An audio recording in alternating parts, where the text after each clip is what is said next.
Bonjour et bienvenue sur Journal du Geek, c'est Anne avec Greg et on présente aujourd'hui le fameux HTC 8X.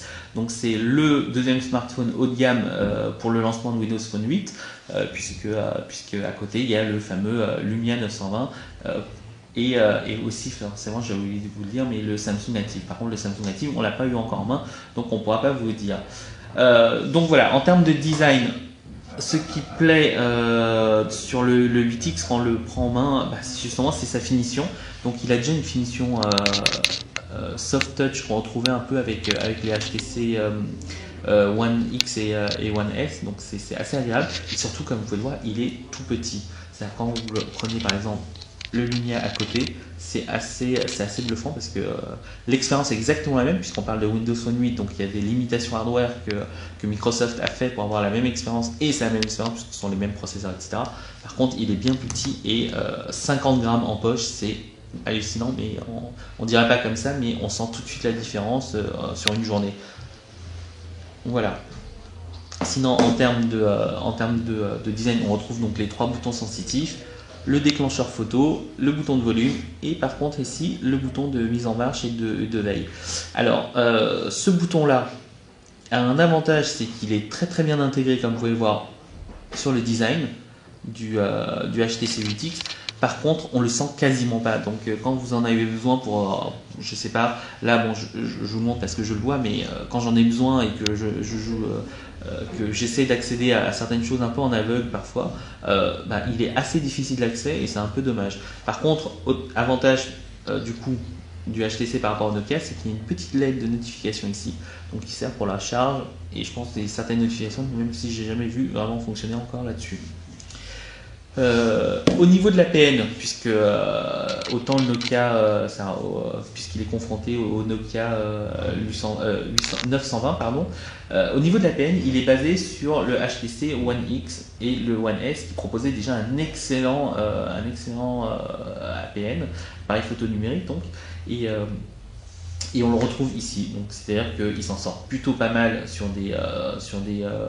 même il s'en sort très bien sur la majorité des photos, donc il ne sera pas aussi performant qu'un 920 sur de la basse luminosité ou sur de la stabilisation au niveau de la vidéo, mais dans l'ensemble, si vous n'avez pas besoin de plus, c'est vraiment le meilleur compromis. Je peux vous montrer quelques photos faites avec ce 8X et on peut voir que par exemple typiquement ce genre de photo est assez impressionnante.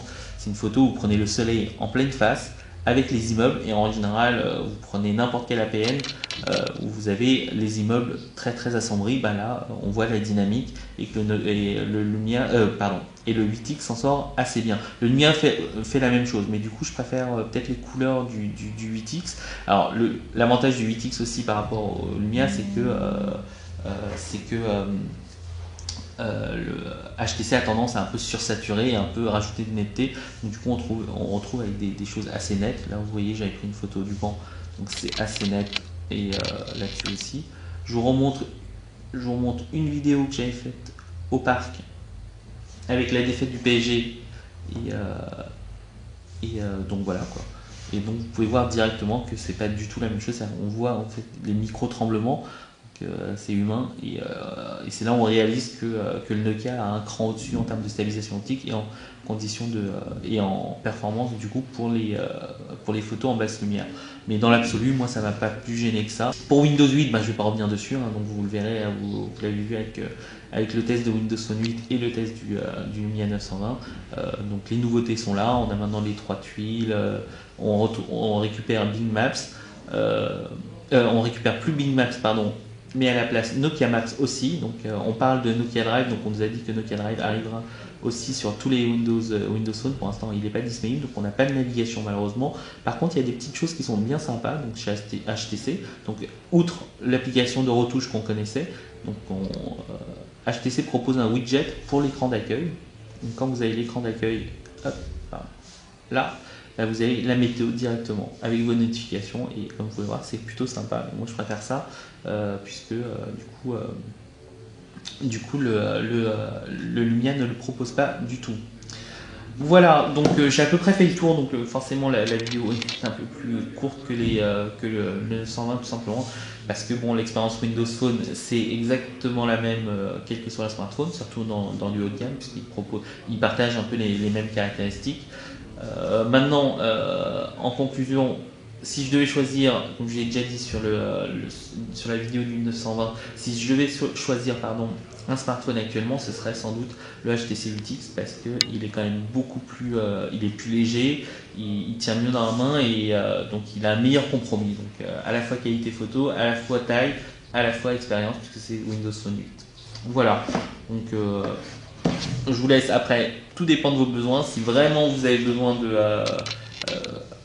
de performance photo et tout ça, je pense qu'après la mise à jour du Nokia 920, le 920 sera un cran au-dessus. Maintenant, si c'est pas une obligation et que les photos équivalentes à ce que propose l'iPhone 5, le Galaxy S3, le Galaxy Note 2, le One X ou le 8X vous suffisent, je pense que et si vous voulez vraiment du Windows Phone, je pense que le HTC 8X est le choix tout désigné. Voilà, je crois que j'ai à peu près fait le tour, donc n'hésitez pas si vous avez des questions et à très vite sur le Journal du Geek.